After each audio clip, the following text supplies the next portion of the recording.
What up, it's Jack, aka Just a Cunt here, and today we are ranking UFC double champs. Stand your base! We are going to be taking fighters when they first won their belt, anything they do following that belt until they lose it, relinquish it, and then when they move up, and then when they get that belt until they lose it or retire. An example of what part of the career we're going to be taking now, someone like Ilia Topuria, we're going to be taking his Volkanovski fight, Max Holloway fight, and his current Charles Oliveira fight. Now this criteria isn't perfect, as it's going to favor fighters such as Ilia compared to older fighters such as Randy Couture or BJ Penn, but for the sake of the video, for the sake of making this very easy to understand where I'm ranking these people and why, I figured this would be the best bet. Nonetheless, let's start off with number 9, Amanda Nunes. Now, she is someone that is hard to rank, as on one hand, in terms of pure title defenses, in terms of how many people she beats, how long, she's beaten literally every single champion in her division's history. She's dominated them most of the time. She's had a crazy long run. She's basically spent her whole career as double champ. In terms of simply that, I think she's obviously one of the best. You can even argue probably number 1 in some aspects. But for me, the problem that happens is that, well, yes, she does have a lot of accolades on paper.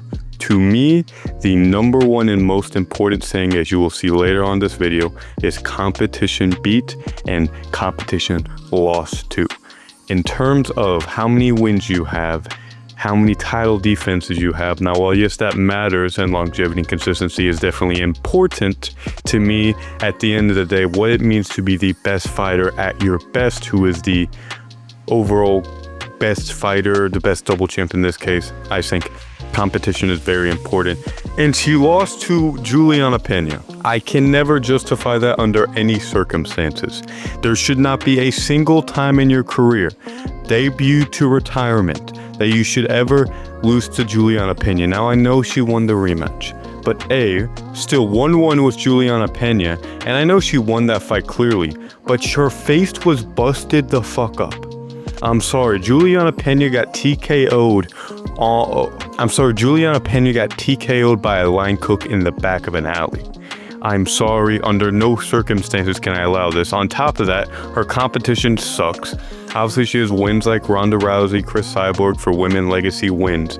But at the end of the day, those still aren't anywhere comparable. It'd be disingenuous for me to even say that compares to Randy Couture and BJ Penn in terms of wins. If there's certain criteria you can have to have Amanda Nunes much higher, particularly in terms of dominance, long range, stuff like that. But to me, at the end of the day, dominance is only relative to the competition beat, and her best win is by far worse than everyone else's worst win on this list.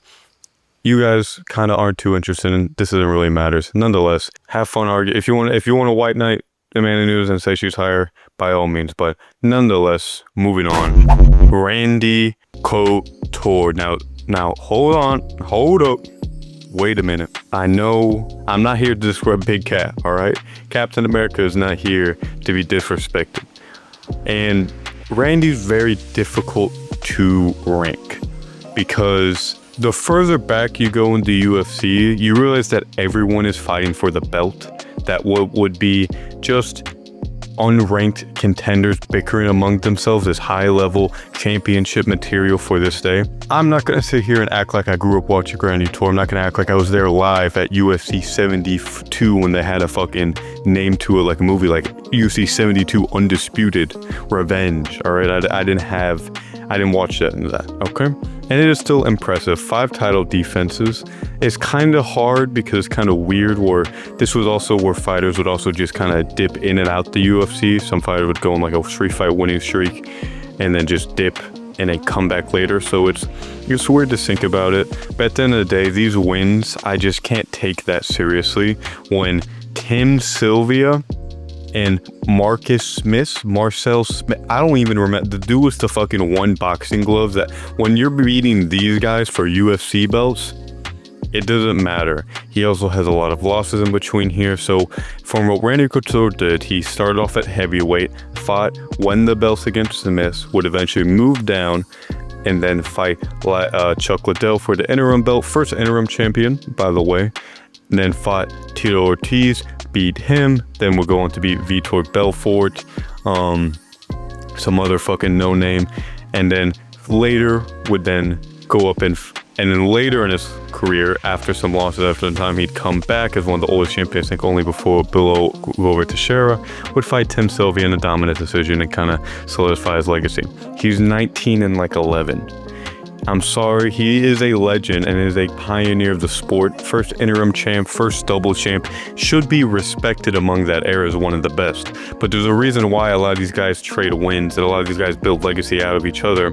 Is even with Vitor Belfort, he is trilogy 2-1. Lost to Chuck Liddell at this time. He rematched Chuck Liddell, got TKO'd by him twice. It's just, he didn't solidify as clearly better than everyone else as a lot of these later champions did. And I'm sorry, I'm not putting Randy Couture in the same conversation as Jon Jones. So as much as I love to put him higher, you can argue he can go maybe 1 or 2 spots higher. Maybe you can argue he can go next the next person. And then to me, after that, you're kind of hard pressed. Nonetheless, moving on. My arch fucking nemesis, BJ Penn. Now, even already, I've gotten comments about BJ Penn in terms of me disrespecting him. This motherfucker is still ass. Not ass in terms of like a genuinely bad fighter, even by his era's time frame. Of course, he was a double champ. He was a legend. He'll beat everyone up in the street, all right? Nonetheless, I get that. I got that. He beat Matt Hughes, fought a bunch of legends. I get it.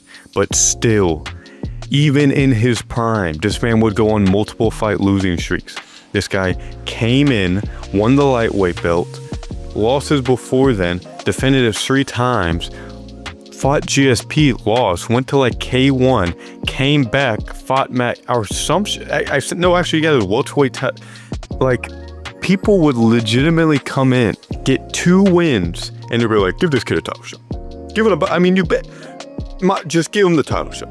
We got a real prospect here. He's 5-3 in the UFC. You said he's 5-3? Yeah. Give him GSP. Give him GSP. I'm sorry, I can't. GSP's a great fighter, prodigy. This is what I like to call pre-mainstream UFC.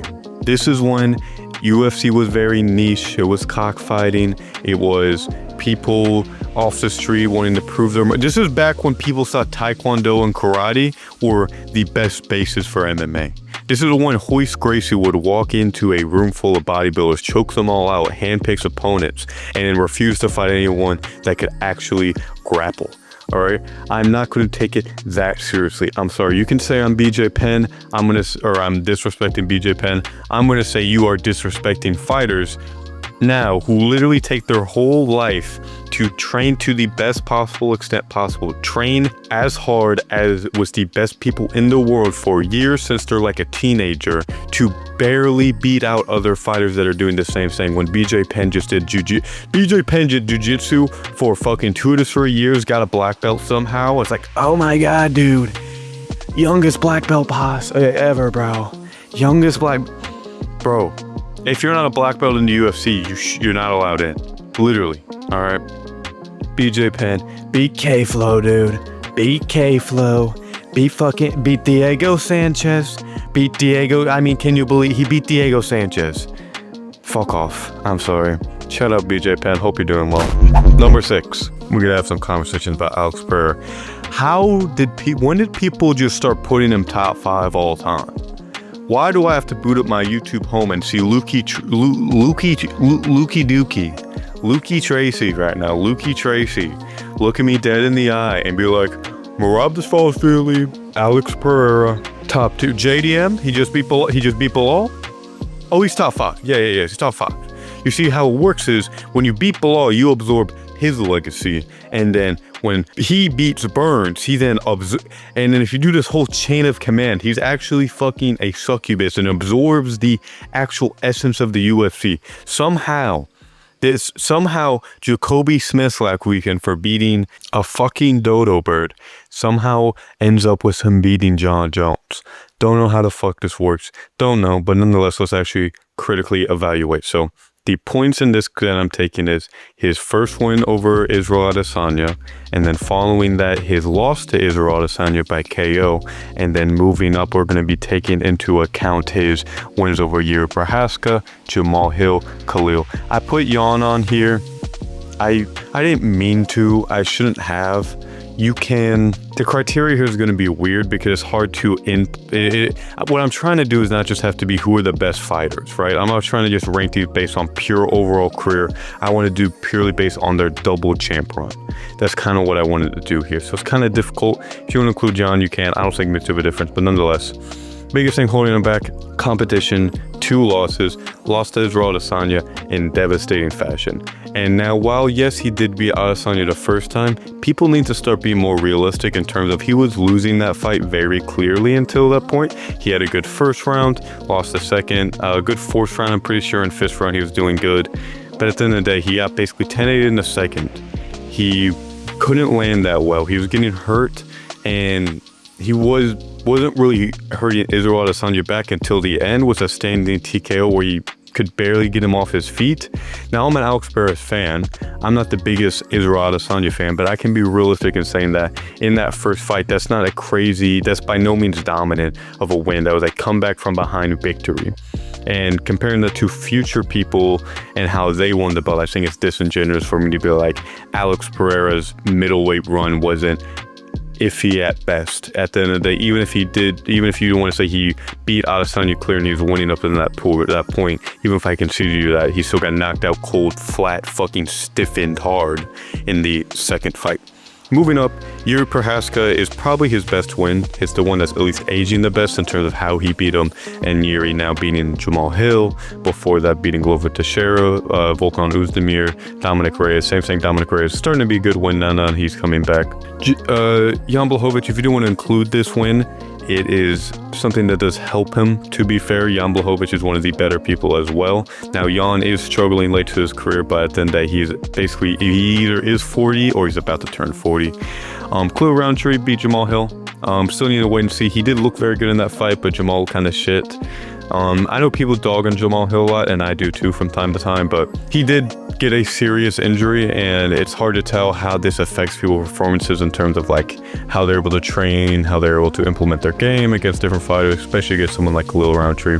Now, I'm not going to now big up Jamal Hill like he's some amazing win, or that like when Pereira beat him was some magical win or anything like that, but still was a good win, and I think it should be respected as such. In total, 4 title defenses. Yuri Prochazka, his second win is going to be probably his best win in terms of overall performance. Very impressive. He got dropped by, or at least put off balance by Khalil, had some iffy rounds. Great performances, but he lost to Magomed in a fight that I'm still going to hold to this day is a very close fight. Magomed definitely won clearly, but to act like Alex wasn't a couple of strikes away from making that fight lean his way, I think it's disingenuous. But I'm frustrated with how he fought, period. He fought kind of very scared. He fought very safe, which I get it. Magomed's a double sword. Now, Big Ank, all right, I get it. If I was in there, I'd be scared of my life as well, right? This is Magomed Ankalaev. You gotta check your P's and Q's, all right? But nonetheless, great double champ. Fluky kind of wins. I mean, it's just hard for me to put him higher. It's not to disrespect Alex Pereira. Amazing one, legendary run. If he beat Magomed, he could have fucking went up and fought Tom Aspinall and then, maybe go all the way up to number 1. But nonetheless, I think number 6 is a good placement for him in terms of comparing him to the rest of the fighters here. Moving on. Jon Jones. Great fighter, Jon Jones. Yeah, this is Jon Jones, a difficult one. You can bump him all the way to number 1 because he never really lost at light heavyweight. So if you want to kind of not really care about titles in terms of when he like relinquishes the belt or anything like that, you could probably put him up higher. For me, I'm gonna go from his no contest after DC because he didn't get the belt, and then his win over Alexander Gustafsson the second time, his ones over Thiago Santos, Dominic Reyes, Anthony Smith, which Alexander Gustafsson is his best win here, period. Best win, period. Was clearly winning, made improvement, showed that like his first fight was kind of fluky, which is kind of the Jon Jones thing where like it'll be like he'll have some ass performances where he barely scrapes by a decision, and then all of a sudden walks in, dominates an opponent that should be better than all of his last couple ones. But Looking at his wins, Thiago Santos blew out his knees to a very close competitive fight. I don't think you can argue Santos won. I think you're disingenuous if you say so. But the fact that Thiago Santos on one leg, who after this, I don't even got a win over Johnny Walker by decision and could even drop him. All right, if you're gonna beat Johnny Walker by decision and not even KO him, it doesn't even fucking count. Shit ass fight. Anthony Smith, get this kid number one. Number one. He beat Anthony Smith by decision. He took Anthony Smith to a competitive decision. Sorry, can't do it. Dominic Reyes, he just lost to Dominic Reyes. He just lost to him. It's just, you can't argue it. Every time I will see this, I love this because Jon Jones fans are so adamant. They're so flabbergasted when you don't say Jon Jones beats an orca in a fight. Literally every single time I'll see it'll be like, get the fuck out here, bro. Get the fuck out of here, bro. Jon Jones, if you lock Jon Jones in a room, any man, he walks out every time. Anytime you ask him why they beat a certain fighter, they'll be like, to be the champ, you gotta beat the champ. Dominic Reyes didn't win. You gotta beat the champ to be the champ. Yeah, brother. That's all they can say. They can only pull up WWE catchphrase. They figure old Vince McMahon to justify Jon Jones' legacy. Moving on, Ciryl Gane at heavyweight. Actually, you could also argue it's his best win. People disrespect Ciryl Gane a lot, and obviously he has, after this, he beat Sergey Spivak. Very good performance. Sergey Spivak's not a horrible name. He did dominate him, kind of beat him how you'd want him to for showing different levels. In addition to this, he then beat Volkov.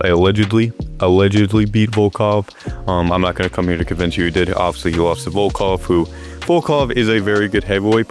You could probably argue a top 3 heavyweight, especially now that Jones is in the sport right now. You could probably argue he's one of the top 3 best heavyweights right now. So that's, it's not a horrible person to lose to.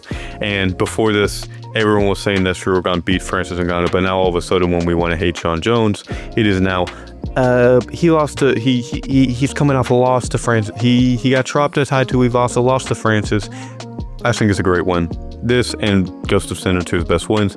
Stipe Miocic needs a fucking cane. I'm not gonna he looked shit in that fight. He won the fight clearly, but he looked like shit. Looked slow, looked stiff, just looked bad. Yeah. You can put Jon Jones as high as number 1 if you include the light heavyweight reign, just because he never really lost. But I'm just gonna do this by technicality, because fuck Jon Jones. Moving on. Number 4, Conor McGregor. In my opinion, this is the top of the tier before we get to my opinion of the 3 best. Conor McGregor is very, in my opinion, difficult to rank. Undefeated at featherweight. I actually don't think I put Chad Mendes on here, but I probably should put Chad Mendes on here. Don't think it changes too much. Jose Aldo, one of the greatest ones of all time. Jose Aldo at his peak, 16-second knockout. Eddie Alvarez, one of the greatest performers of all time. Is Eddie Alvarez a crazy name? No. Is Jose Aldo the best win out of everyone here? Probably not. But in terms of just pure performance, pure dominance, in terms of going up to featherweight, going up to lightweight, he lost to Khabib. You know what I mean? He lost to Khabib. What am I gonna? You know what I mean? He lost to Khabib. You know what I mean? He lost to Khabib. What do you want me to say? He lost to fucking Khabib Nurmagomedov.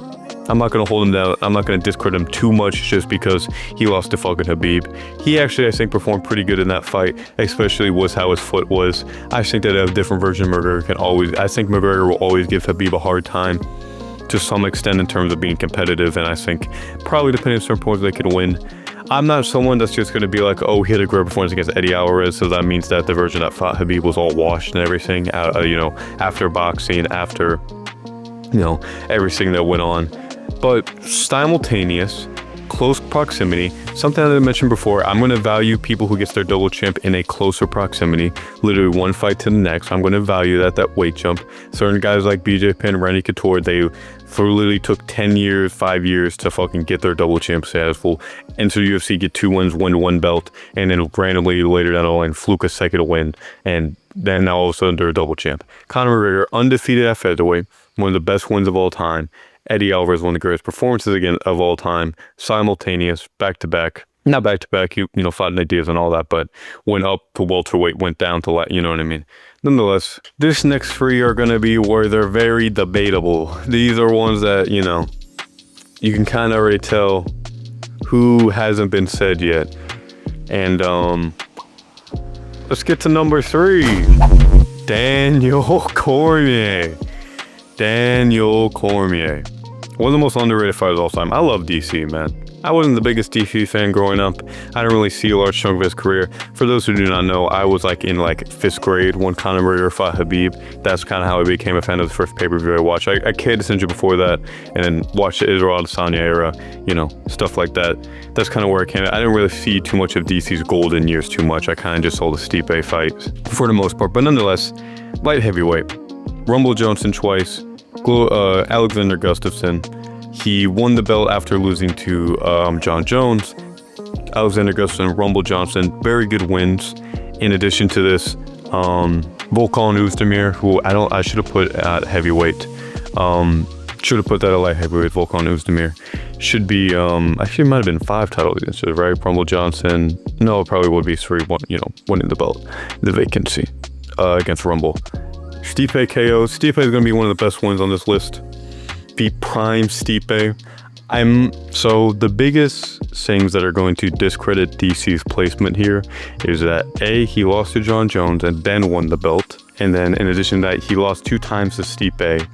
Now, in my opinion, I don't know if this is a hot take or not, Daniel Cormier was not at his best the later the Stipe trilogy went on. That last Stipe fight, DC did not look at his best. Stipe didn't look at his best. Just they both look kind of shit in that fight. Stipe throwing spinning elbows to the body. All right, I think DC wins over Stipe by KO in the first or second round in a fight. In the second fight where he's winning for the most part, Stipe makes an adjustment. Doesn't work that well in the third fight. I remember when that third fight happened, everyone's talking about the body shots. Didn't really work out that well. It was a pretty competitive, close fight, and came up, did that.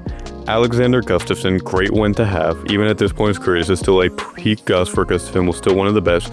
Rumble Johnson, one of the hardest hitter of all time, who has great wins over Glover Teixeira, Gustafsson himself. Great, underrated fighter, Anthony Rumble Johnson, someone who, to come in there and beat 2 times, very impressive. In my opinion, having defended the belt in the modern era against modern competition with great wins at the later half of his career, that's why I have him this high. I think you could argue even put him a step higher, and you can put him against someone against him, the number 2 spot, who we'll get into, Little Einstein. If you know, you know. He can even go higher, in my opinion, but he did lose twice. He get finished in one of those fights, got knocked out, won the belt off a loss to Jon Jones. Now, Jon Jones, but I'm also taking this as the win of the title belt further. A little arbitrary. Of course, you can have a different criteria. I think that's fine, but I personally have Daniel Cormier at number 3. Moving on. Now, as soon as you see number 2, you're going to know who I'm put at number 1. Henry Cejudo. Why the fuck did you come back? Your legacy was so secured. Holy shit. Why is he number 2? Why is he the number? Why is he this? He lost to Song Yadong. Why is he number 2? I'll tell you why. It's going to be a little bullshit. So why do I consider Henry Cejudo? Why do I think he retired rather than lost? Because he came back later? There's a big enough gap. Call it arbitrary, call it bullshit. If you want to include his losses, he probably goes way back up this list, and you probably have to move some people around. I'm considering this from the Demetrius Johnson win, TJ Dillashaw win, Marlon Moraes win, Dominic Cruz. That's it. Those are the only 4 taking place. Say what the fuck you want. He retired, came back, whatever. He was washed. I don't consider that. He retired on top. I'm taking that. He did this back to back to back.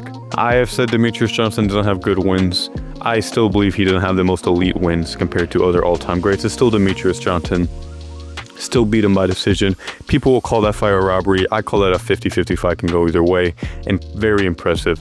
Knocking out TJ Dillashaw in 30 seconds, incredibly impressive as well. Marlon Moraes, probably his worst win here in terms of having some trouble here, in terms of you probably want to see a better performance out of it, considering how Marlon Moraes fit after that. But still, he got kicked in the legs a couple times. God forbid Marlon Moraes kicks you in the leg and it hurts a little bit. Fucking God forbid. All right, great game plan. Came in later, used his knees, took him down, TKO'd him on the ground. Great performance, win the bantamweight belt, and then beats Dominic Cruz. Supposed to be Jose Aldo. Jose Aldo had to pull out. Dominic Cruz comes out. Is it the best version of Cruz? Maybe not. But to me, Dominic Cruz isn't someone... He fights pretty much the exact same every time. He's not someone that... I feel needs to be constantly active 24/7. If anything, having time off is going to help him with the amount of injuries he's have. And I'm going to trust Dominic Cruz when he says that ring rust isn't a thing, that he generally is going to perform relatively the same, even if there's time in between fights. Now, why do I put him above guys like DC and Jon Jones and stuff like that? I think Demetrius Johnson is probably the best win, arguably, in terms of just name value. I think that's better than Stipe. I think that's better than Aldo. I think that's better than fucking Cyril Gane. I think that's better than Adesanya. I think that's better than all of these. In addition to this, post the DJ fight, he looked to be the better fighter clearly in all his other fights. In the second Stipe fight, obviously Daniel Cormier lost. Against Stipe with Jon Jones, took him to the third round, looked slow, looked stiff. I'm taking performance into account about saying you could argue Cejudo to go higher, but to me, I still think this is one of the greatest 4-5 win streaks of all time. And to me, retired on top, came back for no reason, looked way worse in my opinion. Nonetheless, moving on to I'm not beating the allegations. Number one is Ilia Topuria. Anything I said about Henry Cejudo is like ×2 for Ilia. I am not getting over the fact that Ilia Topuria KO'd Volkanovski 2 rounds, Max Holloway in 3 rounds, and Charles Oliveira in 1 fucking round. He beat Volkanovski, who is undefeated at featherweight. 5 title defenses, came back, beat Diego Lopez, looked great, KO'd him stiff in 2 fucking rounds. Didn't fluke him, didn't just swing a shot, put him against the cage, KO'd him, just beat him. Max Holloway just beat him, just outstruck Max Holloway, dropped him, TKO'd him on the ground. That Max fight was very competitive. I think it was a very good showing from Max Holloway. Hot take, besides Charles Oliveira, Volkanovski looked like having one of his best performances I've ever seen, and Max Holloway looked incredible. Max Holloway's striking, rewatch that fight, Max looked incredible. He really good with the oblique kicks, was landing on Ilia, landing good shots, good check hooks, was looking very good. Ilia was not just bullying him. Volkanovski, I think, was fighting very smart, staying on the back. People like to argue that somehow the Islam loss affected him strategy-wise, that he was too scared. He's fighting Ilia Topuria. I don't want him to go guns ablaze. I don't want him to fight. If he fought Ilia Topuria at any point of his career like he fought Diego Lopez, he's getting knocked out cold. Those uppercuts that Lopez landed, Ilia's landing a way more precise one. He's landing two punches after that. He's knocking him out. It's just, he's just beating Volk. Now, do I think Volk could ever beat Ilia? I think so. I think if he fights the first 2 rounds and does that for 5 rounds, he could probably beat him. He could probably mitigate damage, maybe get dropped once or twice, but still can squeak out the win. But this is Volkanovski. Skill for skill, beating Volkanovski. We saw that you can't just have power and beat Volkanovski. You can't just be big. Lopez is big and powerful. You can't just beat Volkanovski. Volkanovski is still a top 10 fighter at the least, in my opinion, if not top 5. Max Holloway, same thing. People like to always bring up, oh, he was at lightweight, he dropped down, he cut a lot of weight. To me, that means you're going to be stronger, you're going to be bigger, you're going to have an even more size advantage. Max Holloway made the cut plenty of times. He looked amazing. He looked really good in that fight. He didn't look slow, he didn't look chinny. The shots that he took, look at what happened to Oliveira and Volkanovski. He ate them good. He didn't get knocked out cold, the saying he got barely grazed. He looked really good. Takedown defense looks good. Looks like strong, especially when he was able to just push Ilia off of him. Looked like Ilia struggled to grapple with him just because of the size. Charles Oliveira is one of the greatest lightweights of all time. He's top 3 lightweights in my opinion. In my opinion, he's the 3rd greatest lightweight of all time. People are memeing on Charles Oliveira now, and the idea that somehow Charles either A, wasn't his prime, which maybe he's not probably in the best version of Charles ever seen, you know, maybe on this run before by the Justin Gaethje fight, maybe you could say he's a little bit better, a little bit sharper, you know, on the roll, has momentum. But Charles, you think Charles doesn't? Charles literally repeatedly throws naked right hands. He's going to throw big shots. To act like Ilia wouldn't beat a prime Charles in the very same way is disingenuous. The biggest aspects that I feel like Charles can beat Ilia, he put him against the fence, tried to bully him. He tried to take him down. Ilia Topuria spins midair like a fucking cat, passes his guard. I'm sorry, Charles did not just forget how to do jiu-jitsu. Sure, did he have the momentum? Sure, was he coming off a lot of wins? Sure, was he didn't take damage, even more damage, after, getting dropped by Chandler and Beneil. Maybe he's a little bit more chinny, sure. Charles doesn't, you don't just forget jiu-jitsu. If anything, Charles jiu-jitsu is going to be better now than how it was before. So, nonetheless, Ilia Topuria, best wins, hasn't lost. Hindsight, could he lose his next fight to Paddy Pimblett? Sure. Would that change the ranking of this? Maybe, probably, depending on how he lost.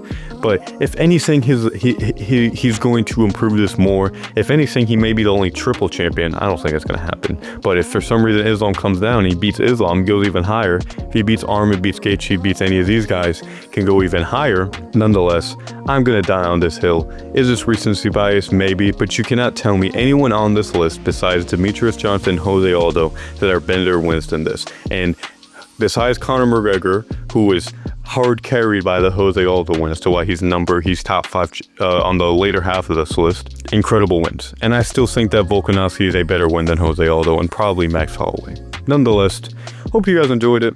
I'm sure you guys disagree. Tell me what you guys disagree. Tell me how you ranking this list. I think this is a unique list. If you guys want to see more rankings in the future, let me know. Anyway, hope you all have a good one.